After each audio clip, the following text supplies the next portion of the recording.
Audrey Co-Conception, bonjour. Nous abordons aujourd'hui un sujet qui, selon moi, peut avoir pour vous beaucoup d'importance, vous permettre de transformer en profondeur votre projet d'entreprise et accessoirement de consolider et de développer votre chiffre d'affaires. J'appelle cela esthétique et toilettage.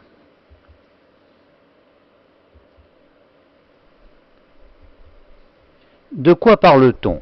Et nous allons nous apercevoir que lorsque nous parlons esthétique, nous ne définissons pas toujours les mêmes choses.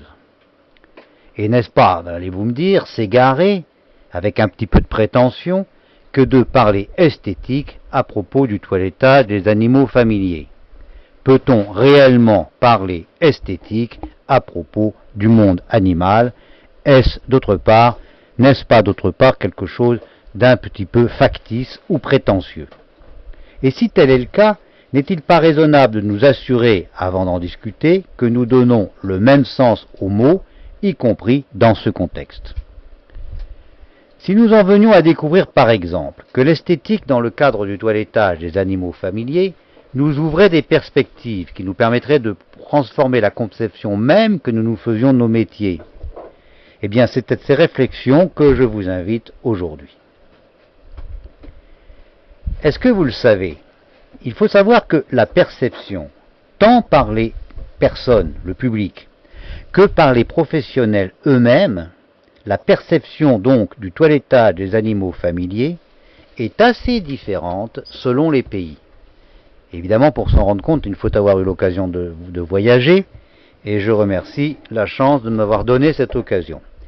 Mais ça m'a permis de me rendre compte que ce que nous appelons toilettage n'est pas nécessairement conçu et reçu de la même façon dans toutes les régions du monde. Et l'observation de ces différences est, à mon avis, riche d'enseignements. Dans certains pays, par exemple, la France, le toilettage est pour l'essentiel issu de la tonte des chiens à poils longs. Les gens ressentaient cela comme une sorte de nécessité, en rapport un petit peu sans doute avec le monde ovin, les moutons. Ils s'imaginaient qu'il fallait régulièrement tondre les chiens comme on tond les moutons, pour répondre à un besoin de tonte saisonnière. Le caniche, il faut s'en souvenir, a été pendant des décennies en France, on a de la peine à le croire aujourd'hui, la race la plus représentée. Il y a même eu des époques où il y avait plus de caniches que tous les autres chiens réunis. Évidemment, s'occuper des caniches devenait donc une tâche importante. Et dans l'imaginerie populaire, il fallait tondre le poil de ces pauvres animaux qui sinon se seraient développés indéfiniment. Nous verrons plus tard dans nos cours, où vous l'avez peut-être déjà vu, combien cet imaginaire est à des kilomètres de la réalité biologique. Mais ce n'est pas de cela que nous voulons parler. Nous voulons seulement parler de vous dire que jusqu'à une époque récente, la principale activité des toiletteurs français était de réduire, parfois beaucoup, parfois un peu, par des coupes dites peluches, mais de réduire ou de retailler la toison des caniches en particulier et de toutes les fourrures qui leur étaient assimilables d'une façon plus générale. Or, ce point de départ n'est pas commun à toutes les régions du monde. Dans d'autres pays, par exemple l'Espagne ou la Belgique, le toilettage, apparu plus tardivement, a été prioritairement le produit de l'évolution des mœurs qui conduit à une cohabitation toujours plus proche des membres de la famille avec les animaux familiers, et notamment les chiens. On ne veut plus le chien dehors dans la cour ou au chenil. On veut que le chien soit à la maison, sur nos tapis devant la cheminée, voire au pied du lit, quelquefois sur le lit, quelquefois, disent certains, même sous draps et couvertures. On en pensera ce que l'on veut, mais le chien dans la cour ou au chenil pouvait être sale autant qu'on voulait et dégager l'odeur, allez, disons la plus naturelle qu'on voudra. Personne ne s'en souciait puisque personne n'allait sentir le chien. Mais si le chien vit à la maison, sur le lit ou dans les draps, c'est une toute autre affaire. On le veut bien sur les tapis, mais on veut que ces tapis gardent figure humaine. On veut bien, on se réjouit qu'il envahisse salons et chambres, mais on préfère, sans le dire ou parfois sans le savoir, que cet envahissement soit physique et non pas olfactif. On ne veut pas que cela sente le chien. Ce qui passe évidemment par des bains réguliers, appliqués notamment après la pluie ou après les promenades champêtres. Lorsqu'il pleut en France, les toiletteurs se désespèrent parce que les clients ne viennent pas. Lorsqu'il pleut en Espagne, les toiletteurs se réjouissent car ils savent qu'après la pluie, les clients se précipiteront pour faire laver leurs chiens. En Espagne, en Belgique et dans de nombreux autres pays, le toilettage n'a pas commencé par la tonte, mais par le souci de l'hygiène. Ces différences laissent des traces durables dans les pratiques. Les enfants de la tonte, le plus souvent transformés en adeptes fervents des ciseaux, ont toujours de la peine à considérer que le bain des animaux soit un travail réellement sérieux, professionnel et accessoirement générateur de profit.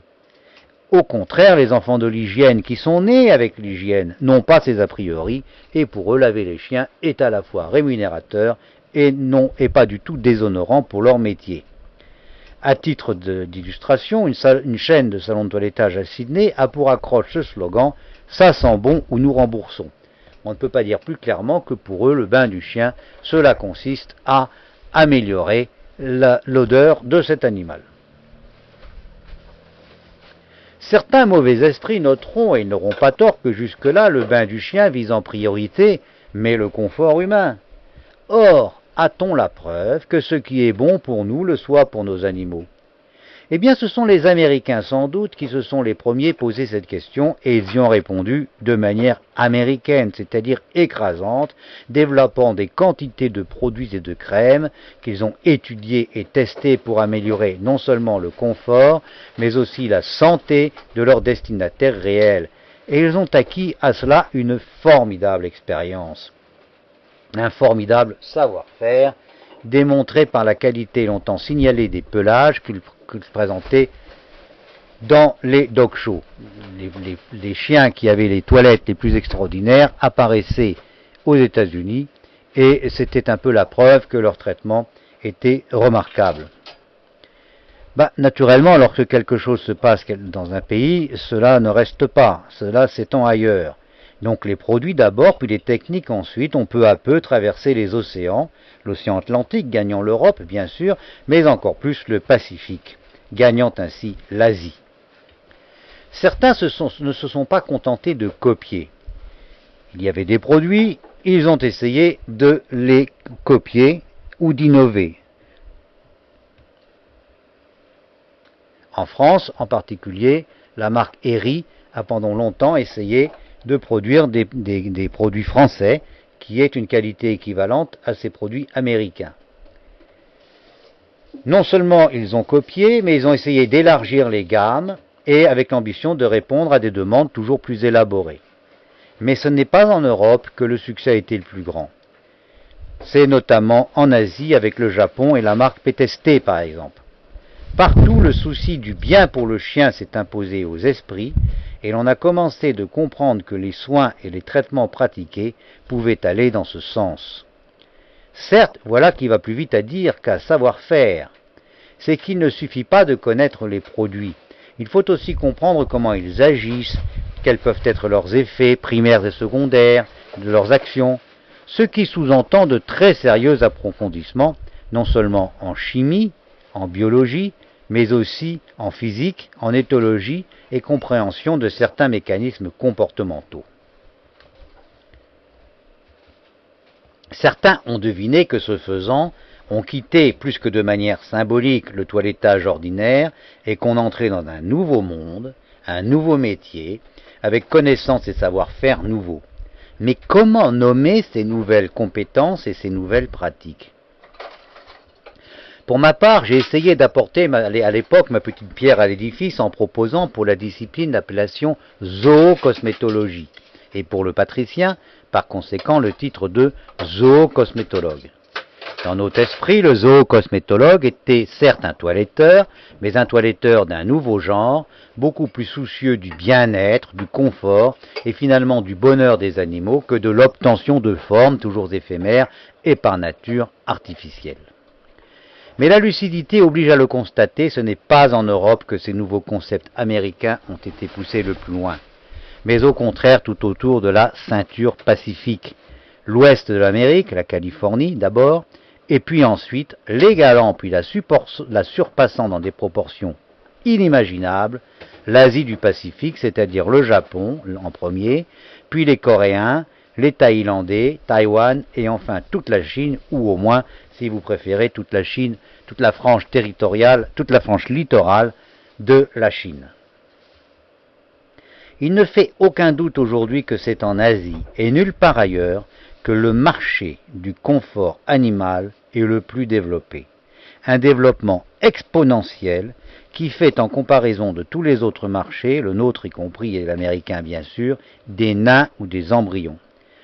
Dans les salons de toilettage à Shanghai, l'activité spa l'emporte sur l'activité toilettage. Dans les salons de toilettage à Paris, l'activité spa est totalement embryonnaire. Encore une fois, comment désigner ce nouveau marché?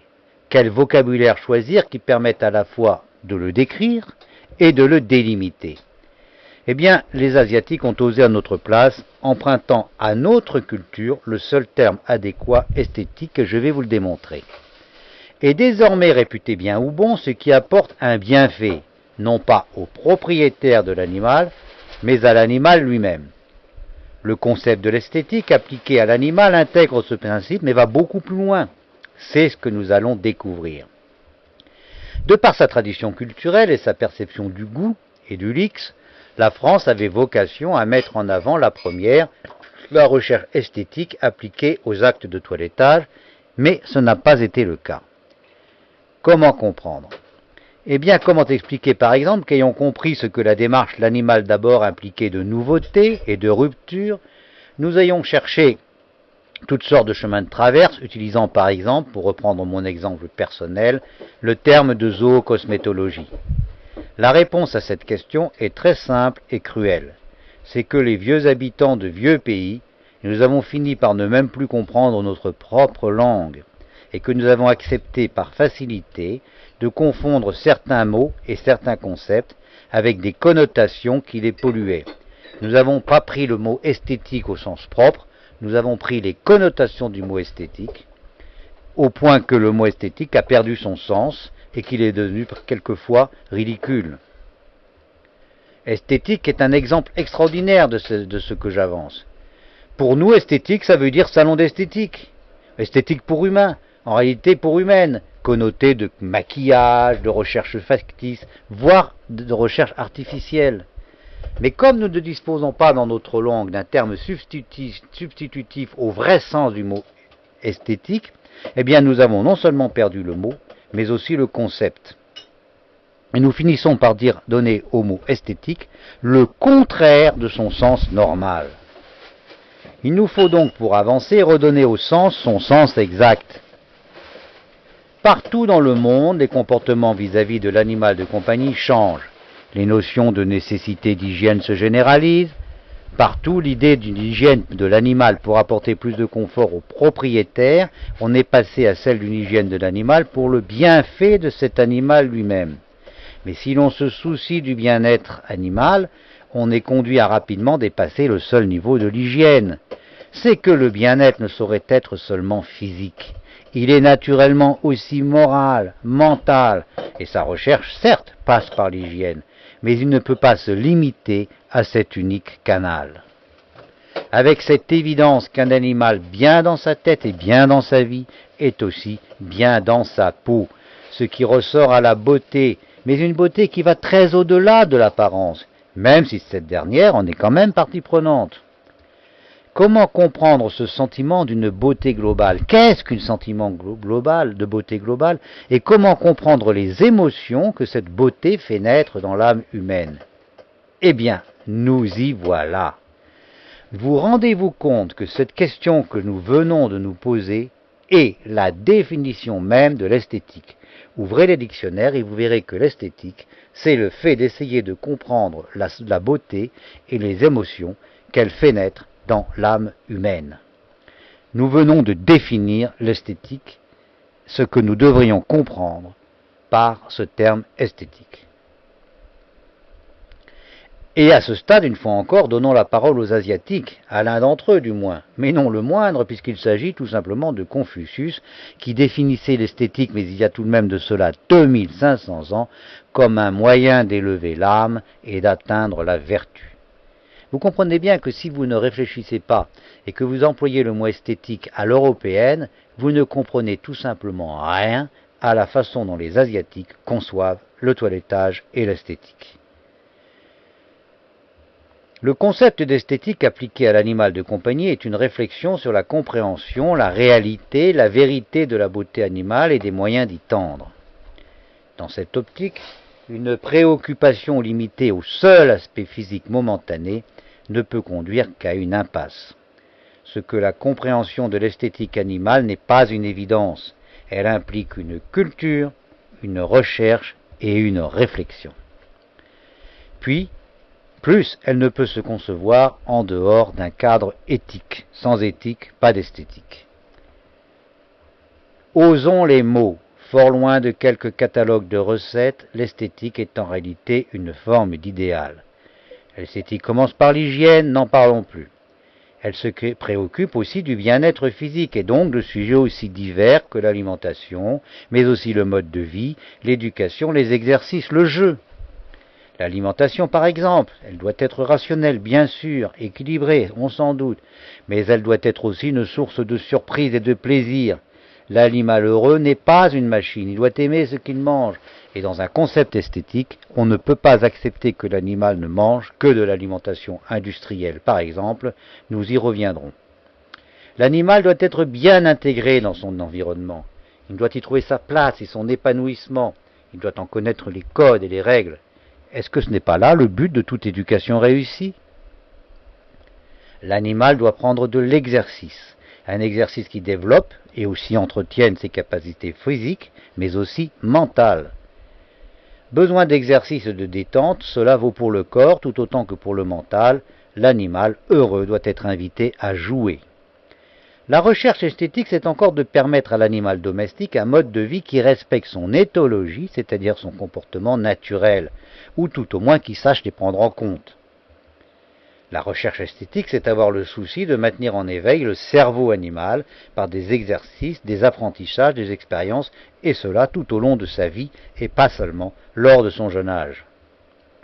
L'animal de compagnie, et notamment le chien, doit savoir une place dans la famille, un rôle conscient dans la famille, un être qui ne se sent pas utile, se sent malheureux et ne peut être heureux. Et donc, la recherche esthétique a souci de donner cette place à l'animal de compagnie. L'esthétique de l'animal de compagnie, c'est donc tout cela et sans doute encore beaucoup d'autres choses. Voyez-vous, c'est beaucoup plus que un simple concept de beauté, cela va beaucoup plus loin et cela pourrait être développé très longuement. Prendrons-nous le risque d'une définition qui sera de toute façon discutable, mais qui aura pour nous l'avantage d'être en quelque sorte une clé, un outil de travail? Nous pourrions dans ce cadre modeste proposer quelque chose comme l'esthétique appliquée à l'animal, profondément respectueuse de cet animal, de sa nature comme de sa personnalité propre, vise à son plein épanouissement, tant physique que mental. L'aspect extérieur devenant un moyen et non une fin, un moyen parmi d'autres de cet épanouissement.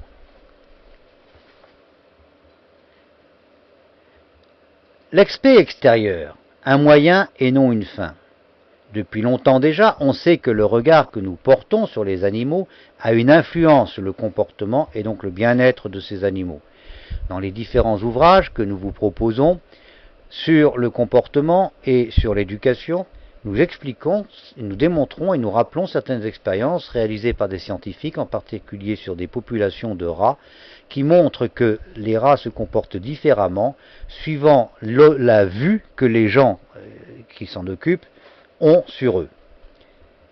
Il ne s'agit pas de croyances, mais de faits établis, donc de manière scientifique, et que l'on sait expliquer, au moins pour partie. On sait que le regard que l'on porte sur un animal a des conséquences sur les taux d'adrénaline et d'autres substances, et que cela modifie la manière de se comporter et de se développer du cerveau. Voilà qui justifie que nous, professionnels, donnions aux chiens un aspect qui, tout en respectant leur personnalité, fasse que les propriétaires portent sur eux un regard positif. Que le chien aime bien que nous l'aimions n'est pas très utile, ce qu'il faut c'est que son propriétaire l'aime. À partir de là, une démarche esthétique visera à coordonner ou à tenter, quand c'est possible, de coordonner les points de vue qui pourront d'ailleurs dans certains cas se montrer différents, voire incompatibles. Premier point de vue, le nôtre. Et le nôtre, eh bien, comment travailler en esthétique? Eh bien, je pense que le plus simple, c'est de s'inspirer des techniques du design, en architecture ou en mobilier. En architecture, en décoration, vous le savez, est beau ce qui est utile. Lorsqu'une forme n'a pas d'utilité, pour la tenue du meuble, pour la tenue du pont, eh bien, le principe du design, c'est de la supprimer. Il n'y a pas de baroque dans le design. Le baroque, c'est de rajouter plein de formes inutiles. Le design, je ne garde que ce qui est utile parce que j'estime que ce qui est utile est automatiquement beau. Et de fait, certains ponts modernes, par exemple, qui sont complètement conçus pour ne garder que les formes modernes, apparaissent bien comme de véritables œuvres d'art. Donc, est beau ce qui est utile, doit disparaître ce qui n'a pas de nécessité. L'avantage de ma démarche est qu'elle s'exonère définitivement des modes frivoles. Faut-il faire le pompon plus haut, plus bas, ça change tout le temps. Un jour on pense une chose, demain ce qui est beau sera rejeté hier, etc. Une telle démarche qui dit je me fiche complètement de la mode, je cherche simplement ce qui est esthétique, c'est-à-dire ce qui est utile, s'exonère définitivement de la mode. Pour autant, ayons la modestie de ne pas oublier qu'une part significative de la perception de soi de l'animal social, et le chien est un animal social, est faite de la façon dont on le regarde. Or, bien sûr que lorsque je vais avoir travaillé un chien, je vais avoir une bonne appréciation sur ce chien, puisque c'est mon travail. Seulement, le chien ne va en jouir que très peu de temps, le temps où il est en ma présence. C'est-à-dire rien en comparaison du temps qu'il devra passer sous le regard de ses propriétaires. Voilà qui justifie donc que, par principe, en cas de conflit, mon regard s'efface pour laisser la place à celui du propriétaire, et cela, même si cela me coûte. Il est important de bien comprendre qu'il ne s'agit là pas du tout d'une démarche commerciale, une démarche mercantile ou complaisante, mais bien d'une attitude esthétique. Je veux le bien du chien, eh bien le bien du chien passe par le regard du maître et j'accepte de me plier au regard du maître. Et c'est ce même souci d'esthétique qui d'ailleurs va fixer les limites aux concessions que je vais donc accepter. Un exemple pour illustrer mon propos, et je crois que cet exemple dit tout. Un propriétaire se désole, il vous dit la robe de mon chien a perdu les colorations de sa jeunesse. Moi, professionnel, je ne suis pas d'accord. Je pense que, par exemple, un caniche marron qui prend des teintes grises, eh bien c'est très beau, parce que c'est la vérité de son pelage, et d'ailleurs j'insiste là-dessus, les Américains voient les choses comme moi et refusent absolument de teindre les chiens, et on va gagner à de grandes expositions, y compris à des championnats nationaux, des chiens qui chez nous seraient déclassés à cause de leur robe. Les Américains ne voient pas ça, ils voient la robe comme un tout, et la teinte que prend une robe en vieillissant, ils n'en tiennent pas compte parce qu'ils considèrent que c'est beau, parce que c'est la vérité. Bon, voilà comment moi je vois les choses et je ne suis pas d'accord avec le client qui me dit la robe de mon chien a perdu ses couleurs. Mais qu'est-ce que ça peut faire, mon avis? Le propriétaire, lui, il est de cet avis, il va souffrir de ces robes qu'il juge vieillies et il va regarder son chien comme un vieux chien parce qu'il n'aura plus la robe qu'il voudrait qu'il ait. Et le chien va souffrir. Voilà pourquoi, si l'on me demande de rappeler les teintes de jeunesse à l'aide d'un shampoing colorant, eh bien, ces shampoings colorants, j'en rejette, voyez-vous, les shampoings que vous trouvez dans vos salons, qui sont aussi éphémères qu'inoffensifs, ben, je le ferai sans hésiter, parce que j'apporterai du plaisir aux propriétaires et je ne ferai aucun mal aux chiens. Maintenant, si le propriétaire me demande à remplacer mon shampoing par une vraie coloration, qui certes va m'enrichir, parce qu'une coloration ça va coûter cher, mais qui va aussi garder sur le pelage un effet durable, là je vais commencer à être plus réservé. Je vais mettre en balance le bénéfice pour le chien du regard rajeuni qu'on va porter sur lui, et les inconvénients qui, quoi qu'on en dise, vont se révéler nocifs pour le poil à long terme, puisque le colorant, vous le savez, traverse la cuticule et pénètre le cortex. Par conséquent, les effets du colorant, c'est de blesser, quoi qu'on fasse, la cuticule, et les blessures de la cuticule entreront, tôt ou tard, des effets négatifs pour le poil. Ça, c'est irrémédiable. On devine que je ferai pencher la balance selon le cas. Niveau de conviction du propriétaire, fragilité estimée du pelage. Un excellent pelage avec un propriétaire qui vraiment fait une maladie de la couleur de son chien. Bon, peut-être que je me laisserai aller atteindre.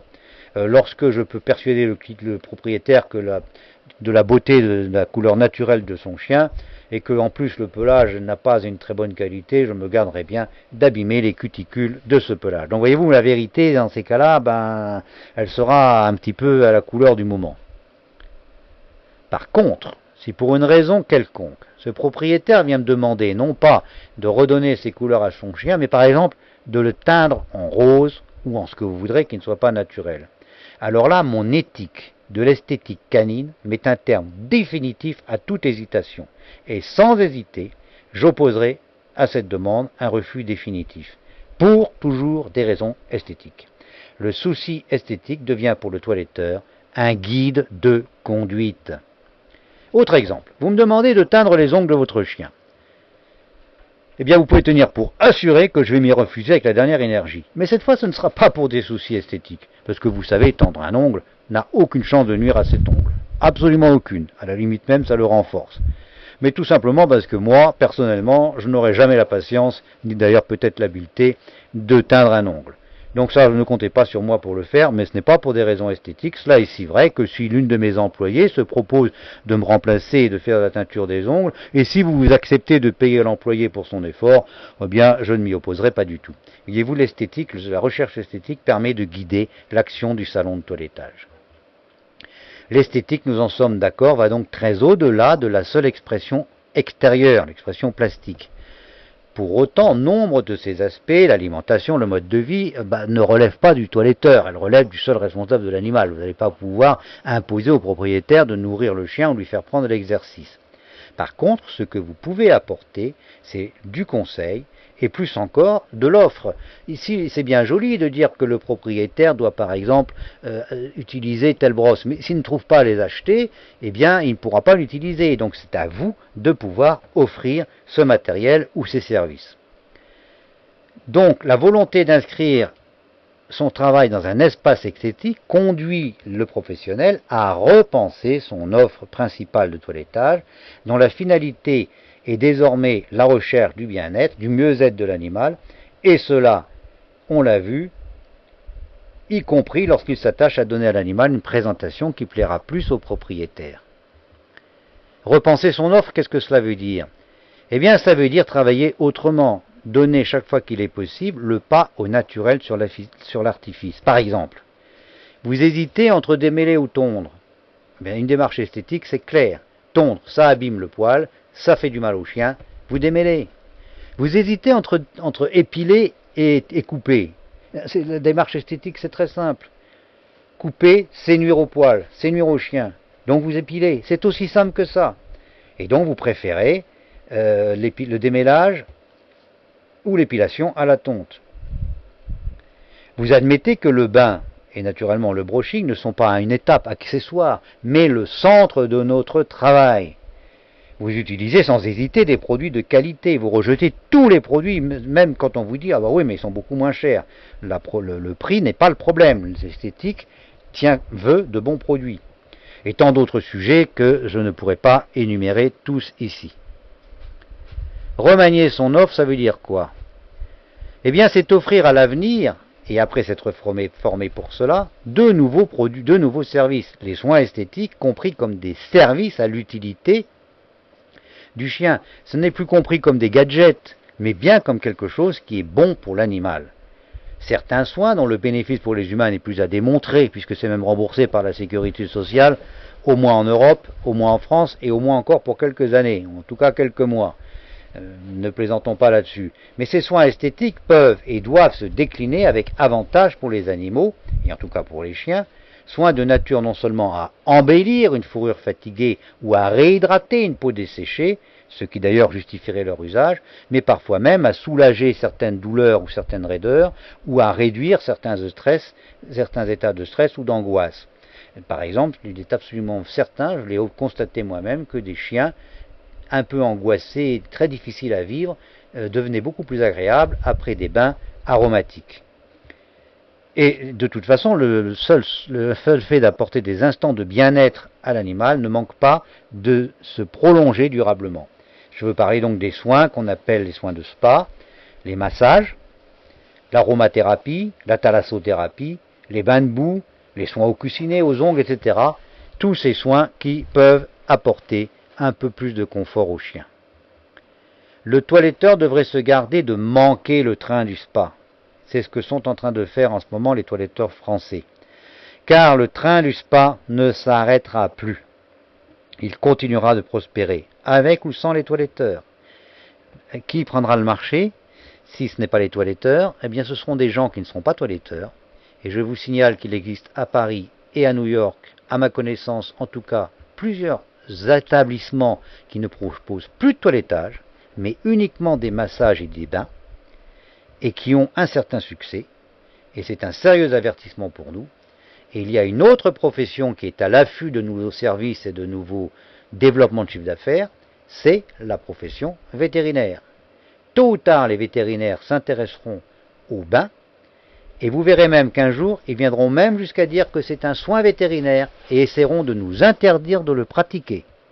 Il y a déjà des vétérinaires qui pensent que l'aromathérapie devrait être un soin vétérinaire. Si nous ne nous précipitons pas sur ce marché, d'autres le feront avant nous et nous le soufflerons sous le nez. Bien entendu, pour le professionnel, cela peut développer son activité. Vous savez, on peut faire des bains aromathérapiques, y compris au mois de février, quand les salons sont vides et que plus personne ne vient tondre son chien.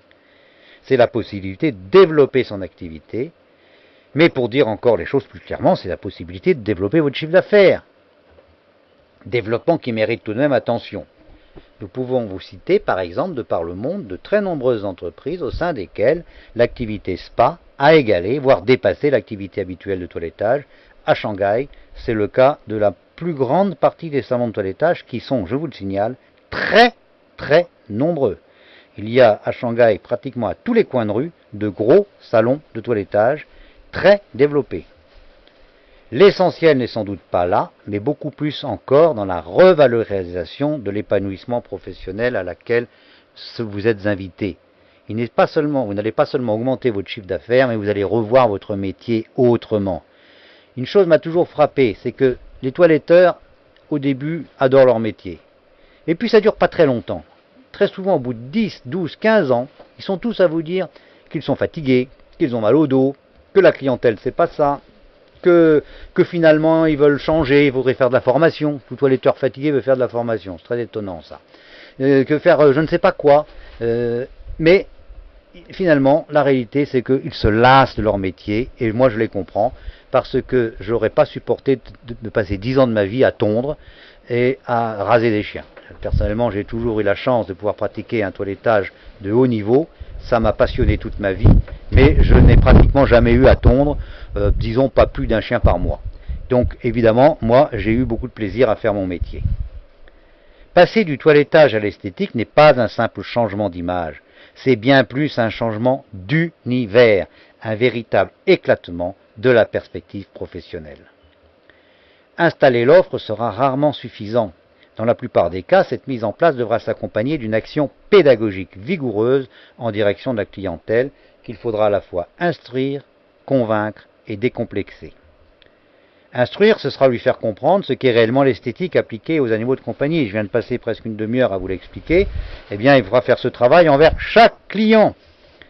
Convaincre, c'est établir qu'il ne s'agit pas là d'un gadget intellectuel. Le client a quoi? Un spa pour mon chien, mais enfin, où allons-nous? Non, ce n'est pas une mode passagère. C'est une manière, monsieur le client, de respecter votre chien, de respecter une chose. Vous imposez à votre chien votre présence toute sa vie. Vous ne donnez même pas la possibilité au chien de refuser de vivre avec les humains. C'est incroyable cela quand on y réfléchit. Nous croyons respecter la liberté des animaux, mais le chien est un animal auquel nous ne donnons même pas la possibilité, s'il le voulait, de retourner à la nature. Nous lui imposons de vivre avec nous, et pas avec les humains de notre choix, avec moi, pas avec le voisin, et ça toute sa vie et jusqu'à son dernier souffle. Excusez-moi, ça mérite quand même pour ce pauvre chien une certaine compensation. Les femmes ont le droit de divorcer, les hommes aussi, mais pas les chiens. Vous trouvez pas ça injuste, vous ? Décomplexer, c'est par exemple faire comprendre que cette compagnie imposée mérite au moins une compensation. L'action du professionnel doit aller plus loin pour accompagner les propriétaires dans leur démarche personnelle. Rien de ce qui permet aux responsables d'animaux, aux propriétaires, de cultiver une vision esthétique de leur animal ne doit être étranger aux professionnels. Et vous devez devenir un vrai carnet d'adresses des services que vous ne procurez pas vous-même.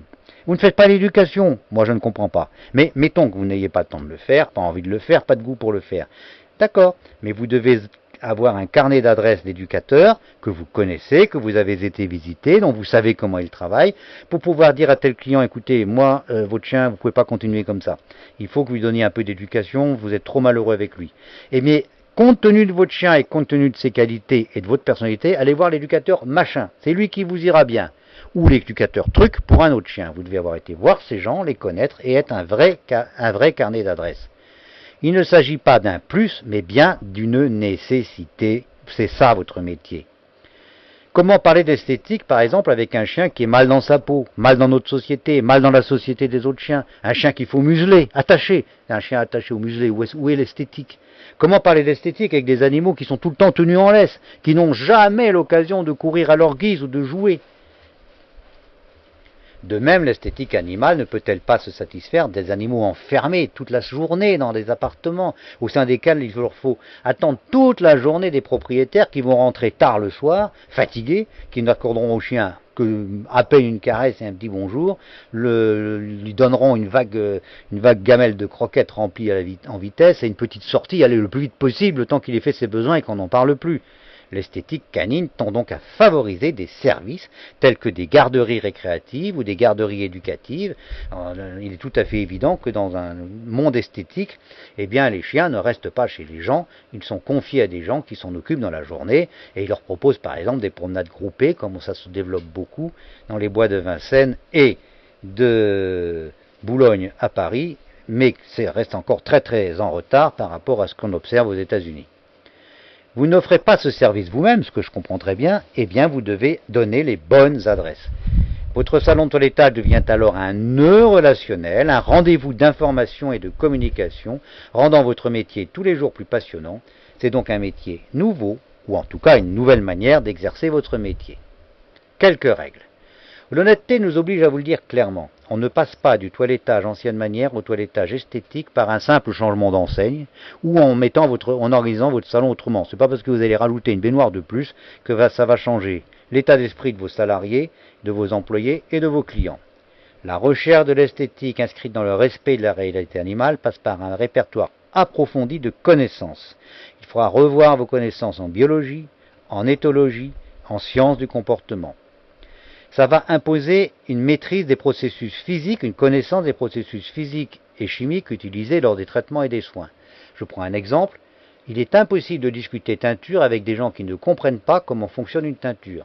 Tant qu'on n'a pas compris qu'une teinture pénètre le cuticule, tant qu'on n'a pas compris ce qui se passe quand le cuticule est traversé, c'est-à-dire la blessure irrémédiable que l'on a commise, et tant qu'on n'a pas compris comment le cortex est influencé par les produits, c'est-à-dire comment on a interagi sur les liaisons hydrogènes présentes dans le cortex, bien inutile de parler de teinture, on parle tout simplement à des gens qui ne comprennent rien. Une fois qu'on a compris ça, on comprend le danger de la teinture, pourquoi dans certains cas on peut prendre ce risque, mais comment le prendre à bon escient.